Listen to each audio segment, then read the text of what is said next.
yang ikatan hidrogen ni sebenarnya ringkasannya awak kena ingat yang dia kena ada ni lah hidrogen dengan fon fluorine, oksigen, nitrogen. Ni. So ingat handphone. Handphone. Okey, contoh lagi fluorine yang ni fluorine, hidrogen dengan fluorine. Yang air tadi hidrogen dengan oksigen. Ni hidrogen yang semalam ni hidrogen dengan oksigen. Itu dalam molekul air. Okey, yang ni contoh daripada hidrogen dengan fluorine. Okey, tengok fluorine adalah atom yang lebih elektronegatif. Maka pasangan elektron yang dikongsi adalah lebih hampir dengan atom fluorine berbanding atom hidrogen. Ini membawa kepada pembentukan cas separa positif pada atom hidrogen dan cas separa negatif pada atom fluorine.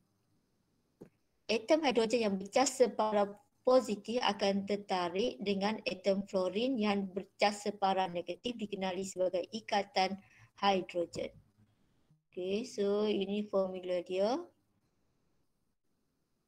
FH ni ikatan kovalent sebab fluorine berkongsi elektron dengan atom hidrogen, jadi nanti hidrogen mencapai susunan elektron duplet yang stabil dan fluorine mencapai susunan elektron oktet yang stabil. Tetapi antara satu molekul hidrogen fluorida ni satu molekul dia ni dengan molekul-molekul yang lain adanya ikatan hidrogen. Okay, ni hidrogen antara fluorine dengan hidrogen tu. Sebab tadilah kerana nilai keelektronegatifan yang tinggi pada fluorine. Okey, terangkan bagaimana ikatan hidrogen pada ikatan hidrogen terbentuk dalam amonia. Okey, ni amonia. Amonia dia punya formula dia NH3 jadi dia still juga ada H dengan N. Yang ni hidrogen dengan fluorida. Formula dia HF. Okey, yang ni NH3. Nitrogen adalah lebih elektronegatif. Ni nitrogen lebih elektronegatif daripada hidrogen, maka pasangan elektron yang dikongsi di dalam ikatan adalah lebih hampir dengan atom nitrogen berbanding atom hidrogen. Ini membawa kepada pembentukan cas separa positif pada hidrogen dan yang negatif ini kepada nitrogen. Atom hidrogen yang bercas separa positif akan tertarik dengan atom nitrogen yang bercas separa negatif dipanggil sebagai ikatan hidrogen. Okay, jadi ni NH3 ni formula dia, NH3 formula bagi 1 mol amonia NH3. Okay, ni pun satu molekul amonia NH3. Ini satu lagi NH3. Okay, so ada 3, contohnya ada 3 molekul amonia.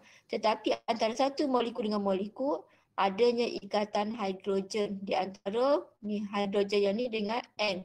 Dengan hidrogen dengan nitrogen.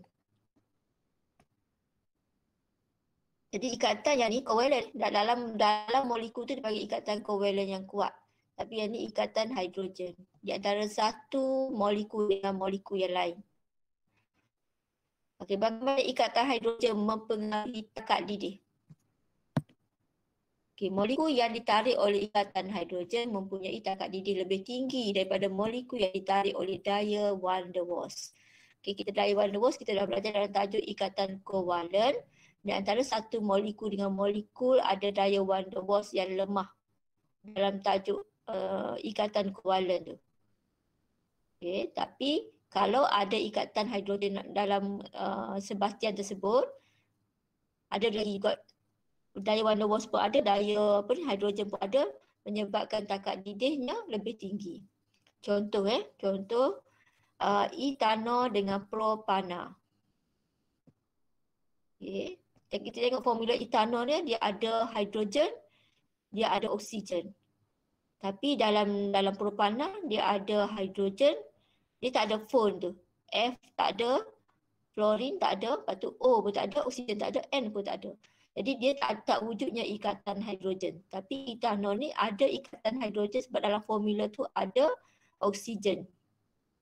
Mesti hidrogen kena ada ada fon tu, F, O ataupun N. Okay, jadi ni dia molekular relatif lebih kuranglah 46, 44 lebih kurang. Tapi takat didih bagi etanol kita dapati jauh lebih tinggi berbanding propana. Positif 78, jadi negatif 42. Okay, sebabnya etanol dan propanan punya saiz dan jisim molekul yang hampir sama. Okay, hampir sama kan, lebih kurang lah. Itu 3, itu 5. Takat didih etanol adalah lebih tinggi daripada propana. Etanol mempunyai atom hidrogen yang terikat pada atom oksigen. Seperti dalam molekul air. Terdapat ikatan hidrogen antara molekul etanol, lebih banyak tenaga diperlukan untuk memutuskan ikatan tersebut sebelum ia mendidih. Propana pula adalah molekul tak berpolar. Okay, tak berpolar, molekul propana ditarik oleh daya van der Waals yang lemah. Tiada ikatan hidrogen antara molekul propana.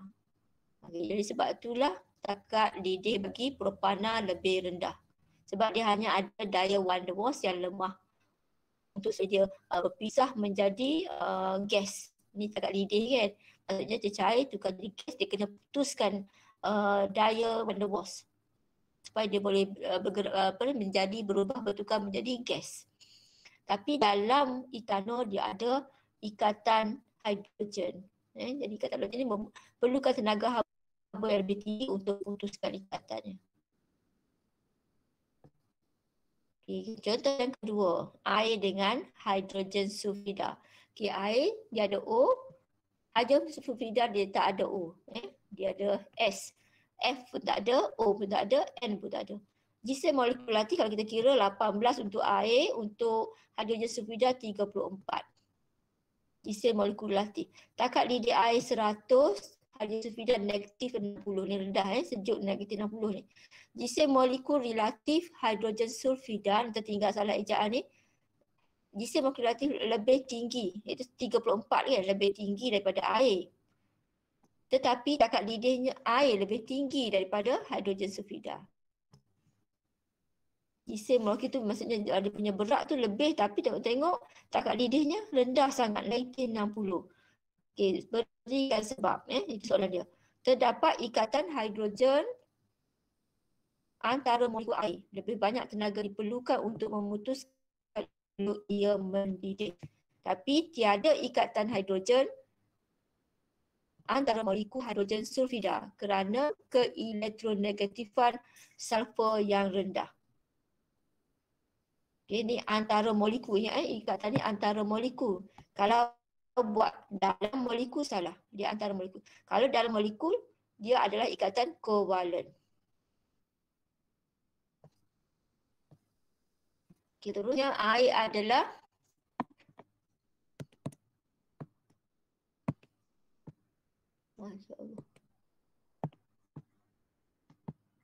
air adalah pelarut polar. Terangkan air bertindak sebagai pelarut polar kerana ia boleh tertarik sama ada pada cas positif atau cas negatif bahan larut.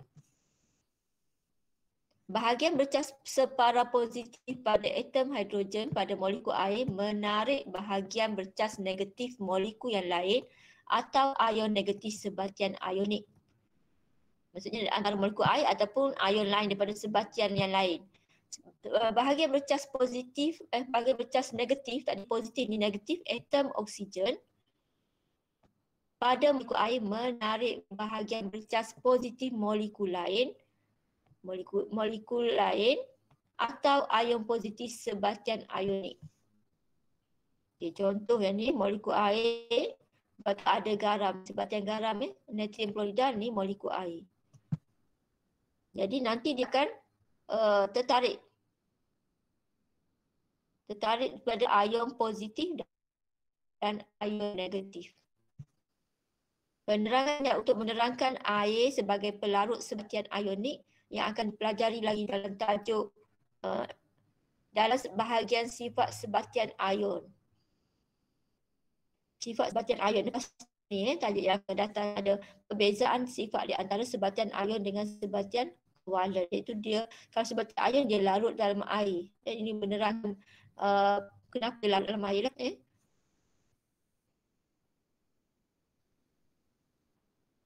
Okey, bagaimana ikatan hidrogen mempengaruhi keterlarutan dalam air? Molekul yang boleh membentuk ikatan hidrogen dengan air mempunyai keterlarutan yang tinggi dalam air. Okey, contoh etanol adalah molekul polar yang larut dalam air. Etanol membentuk ikatan hidrogen dengan molekul air. Maksudnya sebab tu etanol boleh larut dalam air kerana dia boleh membentuk ikatan hidrogen dengan air. Contoh lain bagi molekul polar yang membentuk ikatan hidrogen dengan molekul air adalah amonia, hidrogen klorida. Ni hidrogen klorida asid lah, kalau dalam air dia jadi asid. Amonia dia jadi alkali, iaitu amonium hidroksida. Okey, gula, tak gula. Walaupun dia kovalent, dia boleh larut dalam air. Semua ni kovalent ni semua larut dalam air. Gula boleh larut sebab ada ada hidrogen, ada oksigen. Dan metanol. Okey, kekutuban bagi molekul ini menunjukkan ia akan terlarut dalam air. Awak tengok dia mesti ada oksigen. Lepas tu dia ada apa lagi? Hidrogen dengan hidrogen, oksigen, nitrogen. Ni nitrogen amonia. Keterlarutan etanol akan dipelajari lagi dalam tingkatan 5 sebatian karbon. Okay, molekul tak berpolar seperti ini, etina ni, dia tak ada, dia ada karbon je, tidak larut dalam air.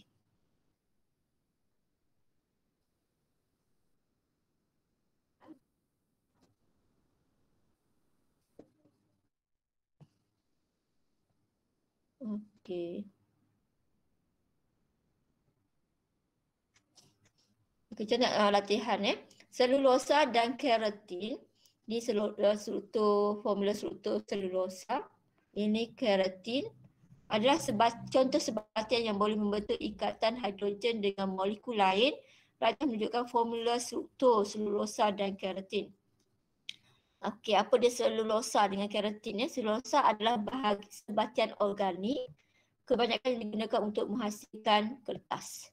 Keratin pula ialah protein semula jadi yang kuat dan bahan utama untuk membentuk rambut. Rambut kita ni lah.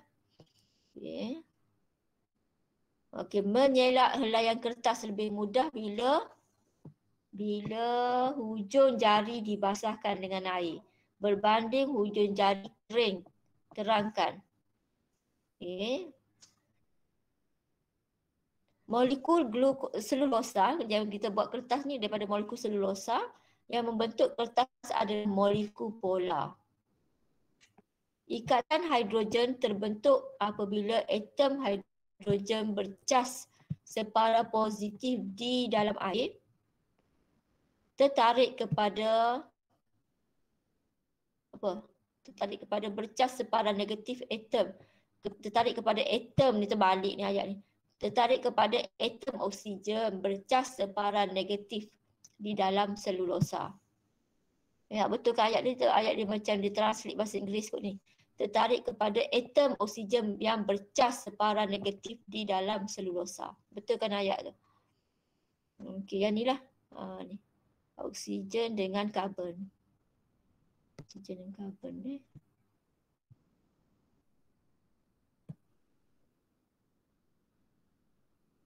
Okay, apabila hujung jari basah terdapat ikatan hidrogen dalam molekul air, sebab dah tangan kita basah ni ada air. Jadi terdapatlah ikatan hidrogen antara molekul air dan selulosa di dalam kertas. Dengan itu lebih mudah untuk menyelak helaian kertas. Helaian kertas ke plastik, sebab tu biasanya tangan kita ni kering. Jadi nak mudah, selalu kalau kita pergi ke kedai pun, dia akan nak bilang paper ke, dia basahkan tangan tu supaya mudah, supaya nanti tangan kita melekat pada kertas. Jadi senang nak selak satu-satu, nak bilang ke kan. ataupun nak leraikan kertas tu.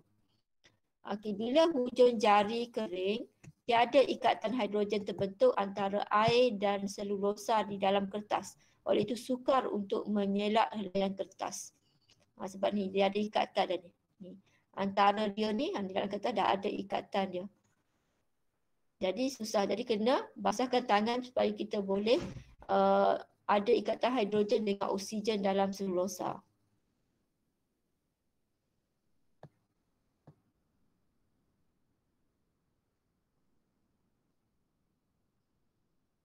Okey, kita pergi pada rambut. Rambut.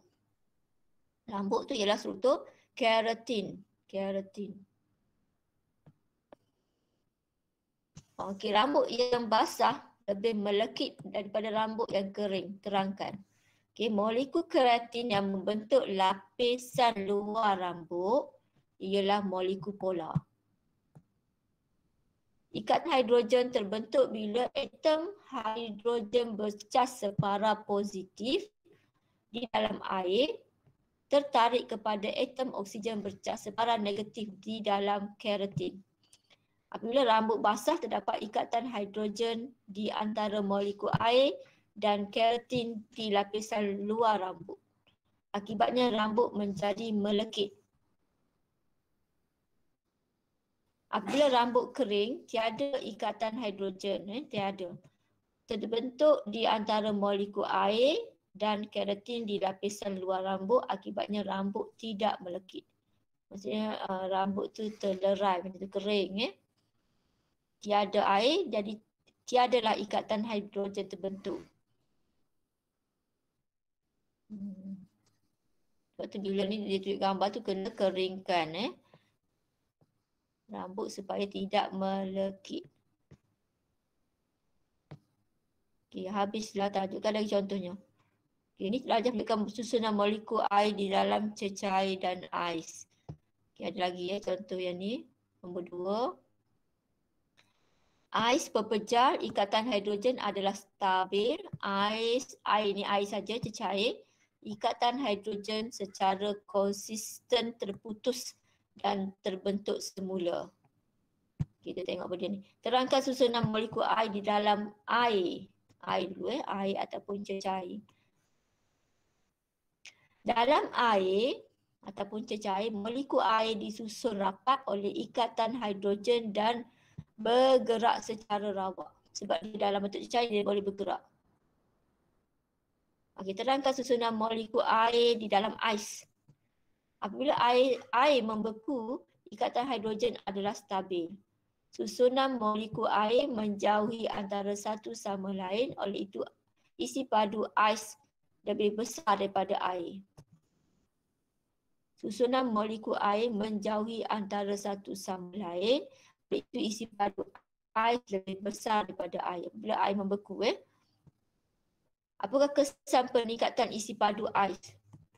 Kesan peningkatan isi padu ais adalah ketumpatannya menjadi lebih rendah sebab isi padu lebih tinggi. Sebab ketumpatannya jisim bagi dengan isi padu. Bila isi padu besar, menyebabkan nilai ketumpatan rendah. Bila rendah, jadi dia akan terapung. Jadi mengapakah ais terapung di atas air? Ais terapung kerana ais adalah kurang tumpak daripada air.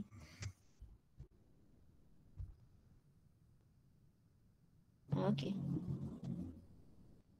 Ni awak kena baca, lepas tu tulis apa nota sikit lah sebab contoh soalan pun tak banyak sebab ini adalah silibus baru. Dan dulu-dulu ada dua ikatan je, ikatan kovalen, ikatan ion. Jenis ikatan yang besar lah. Jadi ikatan hidrogen ni tahun awak batch kedua. Jadi solat SPM pun tak wujud lagi. Yang senior tingkatan 5 tu adalah batch pertama KSSM. So ikatan hidrogen ni baru. Nanti kalau cikgu ada contoh, cikgu ada soalan, cikgu bagi soalan-soalan contoh lah sebab tak banyak SPM pun tak pernah wujud di ikatan hidrogen. Baru tahun 2021 ni baru nak exit SPM. Kita masuk kepada ikatan datif Ikatan datif, lepas tu ikatan logam lah. So dia ada 3 ikatan yang kecil. Yang besar tu ikatan ion kovalen. Ikatan datif.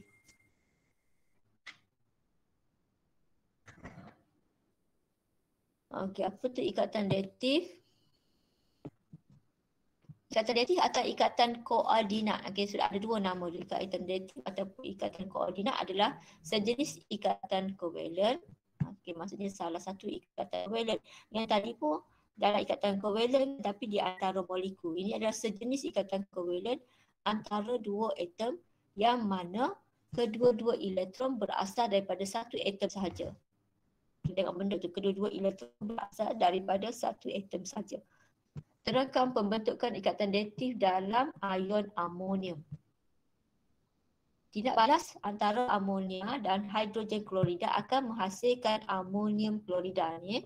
Amonia, asid hidroklorid ni, hidrogen klorida akan bentuk amonium klorida. Ion amonium ni ion sebab dia ada charge terbentuk oleh pemindahan ion hidrogen daripada hidrogen klorida kepada sepasang elektron tersendiri pada molekul amonia. Kita tengok sepasang elektron. Okey, tengok yang ni NH3 ni amonia. Dia ada satu, bila kita lukis ikatan kovalen dengan gambar ni, dia ada 3 hidrogen dengan satu atom nitrogen dan nitrogen ini ada, tengok ada berapa dia punya susunan elektron. Nitrogen dua, susunan elektronnya 2 titik, tengok 1, 2, 3, 4, 5, 25. Maksudnya nombor proton dia 7, jadi 25. NH3 dia hanya dia nak lagi 3 elektron untuk mencapai susunan elektron oktet yang stabil kan. Lagi 3, jadi dia akan berkongsi dengan 3 atom hidrogen. So dia dapatlah 8. 4, 6, 8. Tapi ada lagi 2 ni, 2 elektron sepasang, dia bagi 2 ni, sepasang elektron tersendiri, tidak dikongsi. Okay. Bila dia tidak balas dengan hidrogen klorida ni, menyebabkan hidrogen daripada yang ni akan bertindak balas dan bergabung dengan ion, dengan amonia tadi membentuk ion amonium. Ion amonium tu dapat kat sini. Jadi hidrogen ditinggalkan kat sini membentuk ion klorida. Ion klorida yang ni ion klorida 2, 8, 8. Sebab dia dah terima satu elektron. Dia asal kat sini. Klorin ni 2, 8, 8 lah. Dia asal 287 kan. Dia berkongsi satu elektron. So dapat 288. Kemudian jadi ion klorida 288.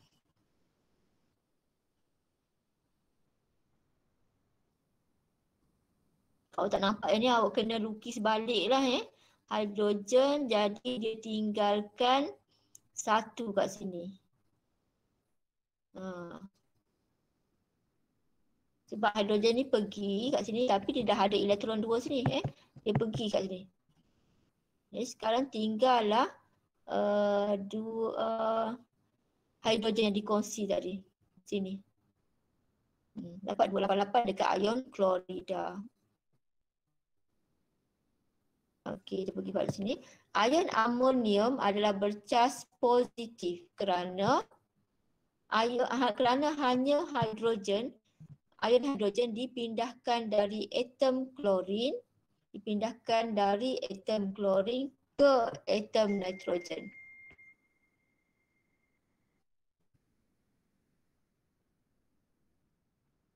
Okay, ion amonium adalah bercas positif kerana hanya ion hidrogen dipindahkan dari atom klorin ke atom nitrogen. Elektron dari atom hidrogen ditinggalkan pada atom klorin untuk membentuk ion klorida yang bercas negatif. Dia pergi badan dia je, maksudnya elektron tu dia tinggal dekat klorin. Jadi sebab itulah terbentuknya ion klorida yang bercas negatif.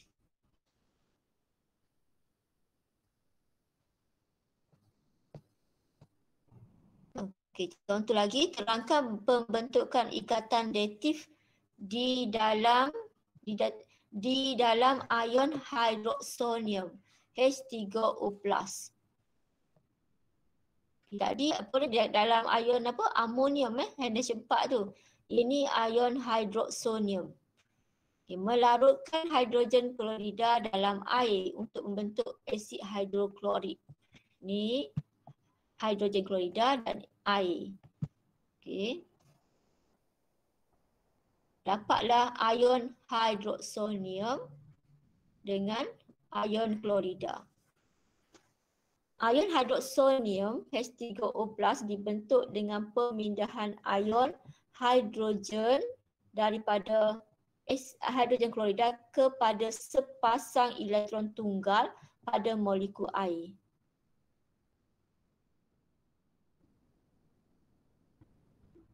Okey, yang ni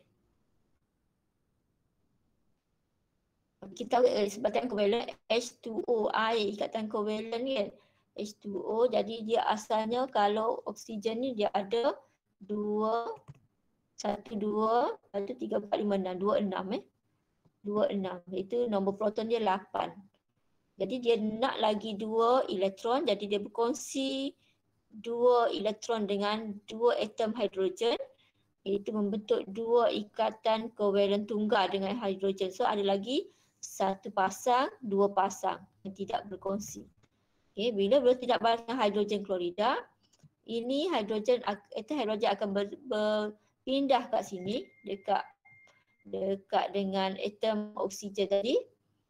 Kemudian dia akan jadi still ada lagi yang bebas kat sini, okay? Elektron yang bebas. Jadi dia dapatlah H3O plus sebab ada hidrogen ni. Okay. 3 sebab hidrogen 1, 2, 3. Dan klorin tadi elektron tu ditinggalkan, elektron pada hidrogen ditinggalkan sini, dapatlah ion klorida. Dapatlah H3O+, iaitu ion hidroksonium. So dalam ion hidroksonium ada ikatan datif. Sama dengan ion ion tadi? Ion amonium Ini ion amonium. Okey, ion hidroksonium adalah bercas positif kerana ion hidrogen dipindahkan dari hidrogen klorida kepada sepasang elektron tersendiri pada atom oksigen. Okay. Ion hidroksonium iaitu H3O+ ni dibentuk oleh gabungan ion hidrogen dari sebarang molekul asid dan molekul air. Sekiranya ion hidrogen ditulis sebagai H plus aqueous, AK tu aqueous diwakili molekul air di mana ion hidrogen dilekatkan. Apabila ia bertindak balas dengan alkali, contohnya ion hidrogen akan terpisah dari molekul air. Sekali lagi akan dikaji dalam topik seterusnya, iaitu topik asid dan base. Okay, nanti lagi awak jumpa lagi ion hidroksonium dalam tajuk selepas ini, asid, base dan garam.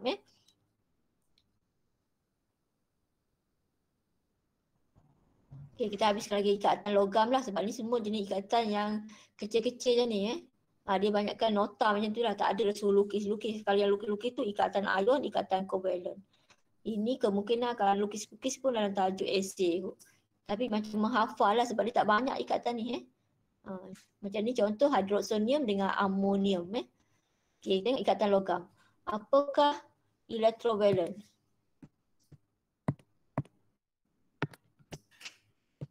Electrovalen tahu kan? Electrovalen ialah elektron yang diisi dalam petala paling luar suatu atom. Ini semua dah tahu sebab awak pun dah buat test tajuk susunan elektron tu. Electrovalen elektron yang diisi pada petala yang paling jauh daripada nukleus lah. Apakah electrovalence atom logam dinyah? Apakah electrovalence atom logam dinyah setempatkan? Okey, di dalam logam, atom-atom tersusun padat dan teratur. Logam adalah dalam keadaan perpecahan. Logam ni contoh dia kuprum, zinc, apa lagi logam besi. Okay, electrovalence dari atom logam dapat bergerak bebas dalam struktur logam tersebut. Elektron yang bergerak bebas itu disebut ataupun dipanggil sebagai elektron dinyah setempat. Maksudnya electrovalence tu, elektron yang berada di petala luar tu boleh bergerak dalam struktur logam tu. Apakah lautan? Ada lagi ni, lautan elektron. Lautan elektron adalah elektron yang dinyah setempat yang bergerak bebas di dalam ruang antara atom logam. Apakah itu ikatan logam?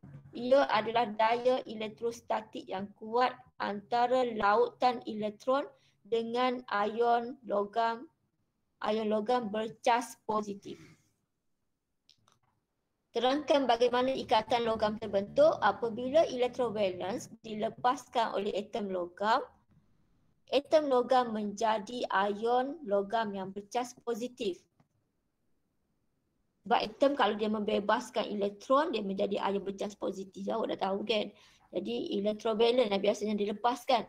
Ikatan logam terbentuk dari tarikan elektrostatik yang kuat antara lautan elektron yang bercas positif dengan ion logam yang bercas, lautan elektron yang bercas negatif dan ion logam yang bercas positif. Okay, ini contohnya electrovalence, iaitu elektron berada pada petala akhir sekali. Dia akan jadi terlepas dari positif ni ialah ion logam tu lah. Sebab dia membebaskan elektron, jadi bilangan proton lebih banyak daripada bilangan elektron menjadi ion bercas positif. Dan bersama-sama dengan lautan elektron dipanggil ni. Okay, ni lautan elektron ni. Ni ion logam bercas positif. Jadi wujudnya daya elektrostatik. Apabila atom kehilangan elektron, ia akan menjadi ion bercas positif. Dalam ikatan logam hanya elektron luar yang bergerak. Ion logam yang bercas positif tidak boleh bergerak. Okay, jadi elektron yang bergerak. Nyatakan sifat fizikal logam dan terangkan. Okay, takat lebur, takat sifat fizikal ni biasanya takat lebur, takat lidih, ketumpatan, keterlarutan dalam air ke apa kan. Ini konduktor elektrik yang baik. Okay, dua sifat fizikal dia.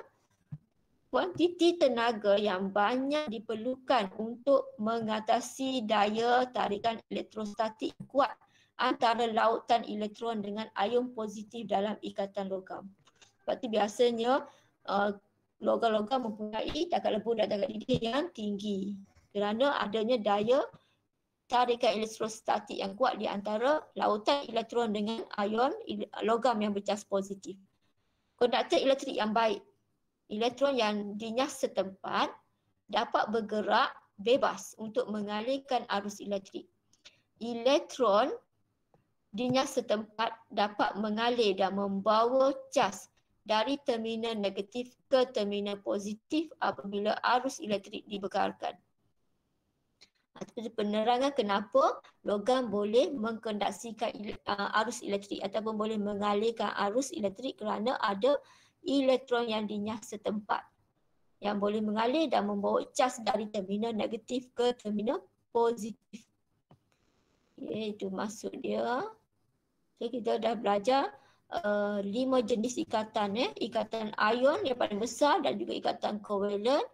Yang kecilnya ialah ikatan hidrogen di antara molekul dalam sebatian kovalent jika ada handphone.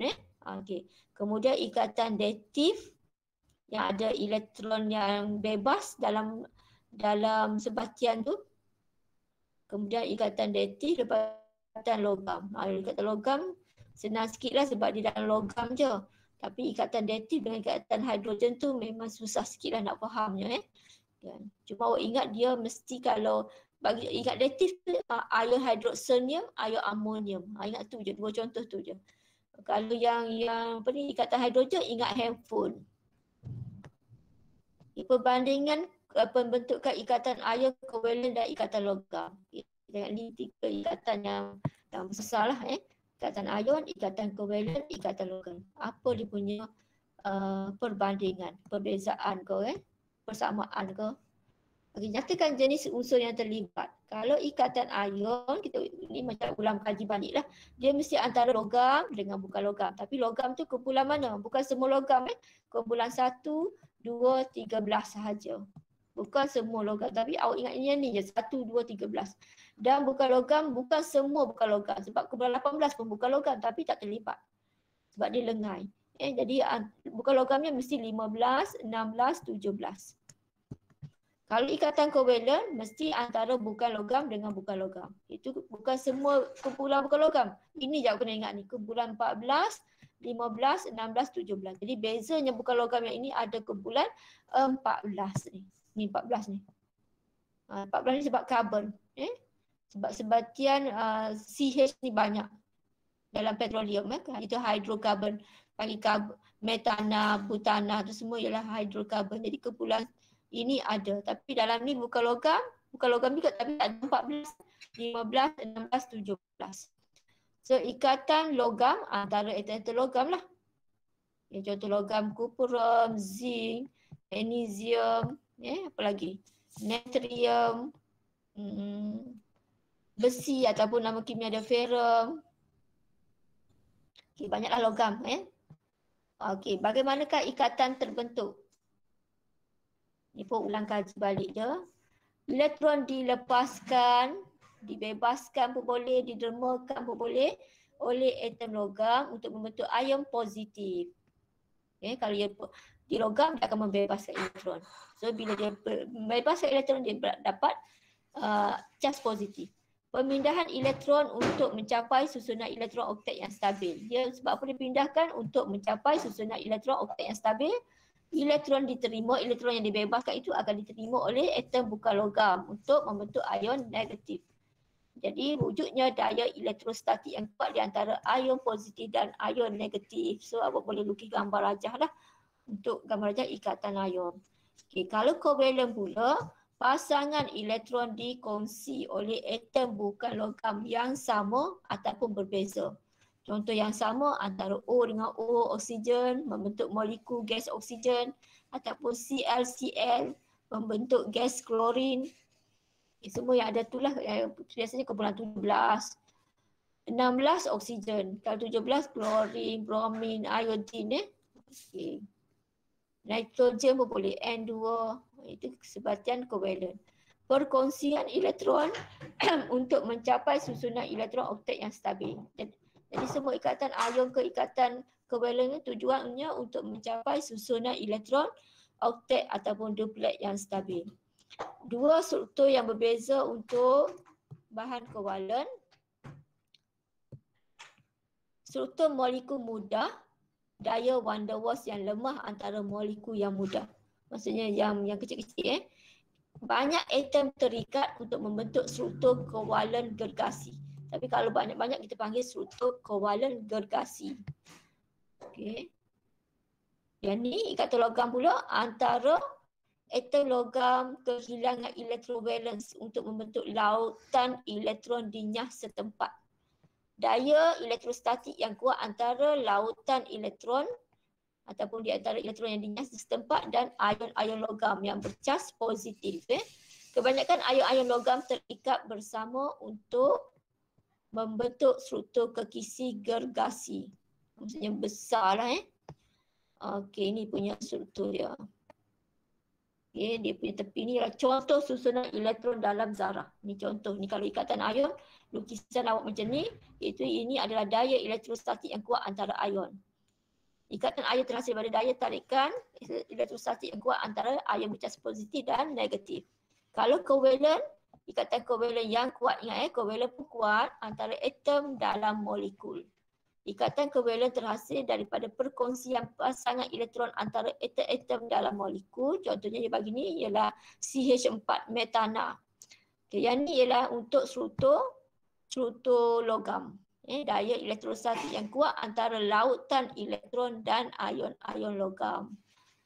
Ini sebelum, maksudnya elektron belum dilepaskan. Yang ni elektron dah dilepaskan membentuk lautan elektron dan wujudlah daya elektrostatik yang kuat antara ion logam yang bercas positif dengan lautan elektron yang bercas negatif. Okey, ada masalah lagi kan?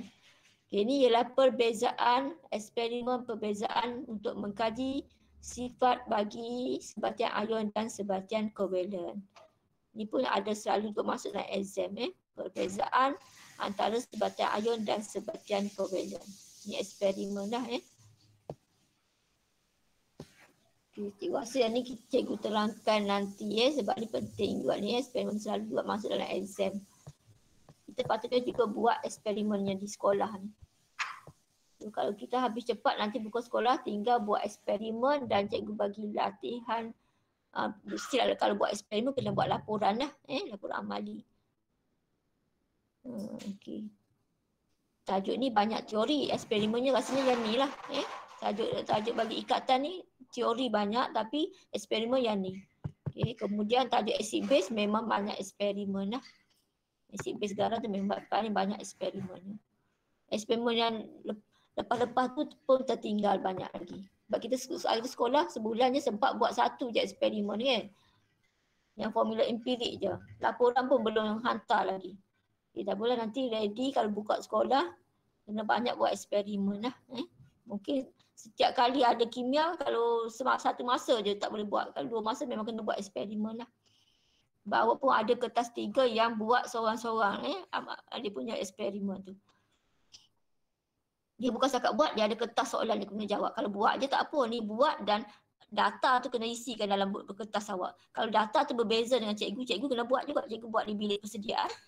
Jawapan cikgu nanti menjadi rujukan kepada pemeriksa untuk menjawab soalan awak. Sebab saya akan menggunakan bahan-bahan yang awak buat. Bahan yang pembantu mama buat tu saya akan mulakan dalam bilik saya tu, bilik kecil tu.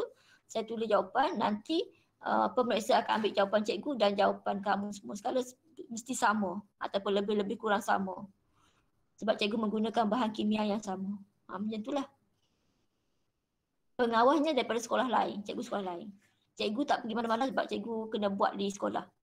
Cikgu kimia lain akan pergi jaga di sekolah lain. Macam itulah dia punya tu. Lagi banyak kerja lagi. Tapi okeylah, menarik. Zaman cikgu lagi susah daripada awak. Sebab kami kena buat kimia 1 jam lebih, kimia saja. Lepas tu hari lain buat fizik pula 1 jam lebih. Yang awak ni tak bergabung semua. Atas meja tu semua ada fizik kimia. Maksudnya soalan tu sikit-sikit je lah. Macam tu. Okey, kita stop sampai sini dulu. Sebab cikgu nak sambung yang sebatai air, sebatai kewelan ni panjang lagi. Saya ingat habis dah tu. Nanti buat latihan. Latihan dalam buku teks tu. Tengok buku teks semua. Hari tu kita buat covalent dah. So sekarang sambung ikatan hidrogen. Ikatan hidrogen. Uji kendiri 5.4 dengan ikatan datif uji kendiri 5.5. Ni kumpulan. Itu kumpulan apa yang last kali ni? Ikatan covalent tu kumpulan mana? Ibu tak ingat dah. Kumpulan apa yang buat ikatan covalent yang last hari tu? Kumpulan 1 last Kumpulan 1. Okey ya. Kumpulan 1 jadi cikgu tanda kat sini uji kendiri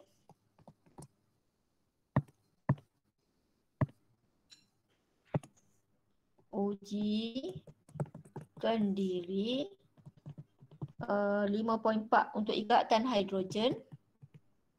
Ikatan hidrogen. Okey, kita bagi satu kumpulan je lah Nombor 1 sampai nombor 4 lah Nombor 1 sampai nombor 4. Okey. Kumpul semua. Ni kumpulan 2. Ikatan hidrogen Kemudian ni bukan kumpulan ni je buat Awak semua kena buat dalam buku latihan. Lepas tu baru kita bincang jawapan. Kumpulan ni je lah bentang jawapan dia. Jangan kumpulan ni je buat, orang lain pun tak buat dengan yang lainnya. Semua pelajar kena buat ni. Uji kendiri 5.5. Okey, ni untuk ikatan datif. Okey, nombor 1 hingga nombor 3. Semualah semua kumpulan 3. Ni kumpulan 2. Ni kumpulan 3. Tahu tak ni muka surat berapa ni? Ni muka surat 121. Jadi muka surat 119. 119. Okay, ikatan logam. Ikatan logam. Okey, ikatan logam mula. So ada 3 soalan 3 kumpulan. Uji kendiri 5.6. Nombor 1 hingga nombor 3. Okey, ni kumpulan 4. 4. Okay, kumpulan 4. So semua ni hari Isnin pagi-pagi. Isnin pagi. Okay, boleh? Yang ni muka surat berapa ni? 122. Okay. Tolong ready Jangan kata cikgu saya tak ready nak bentang tu. Lepas tu pagi kalau pagi tu ramai kalau hari Isnin pagi-pagi bilangan murid yang masuk mid dah berkurangan. Sebabnya malam tu tidur lambat ke apa. Buat macam pergi sekolah lah. Mandi dulu. Dah breakfast. Macam tu. Kalau tidak nanti awak macam tidur lah. Okay. Kita stop sini. Ada nak tanya?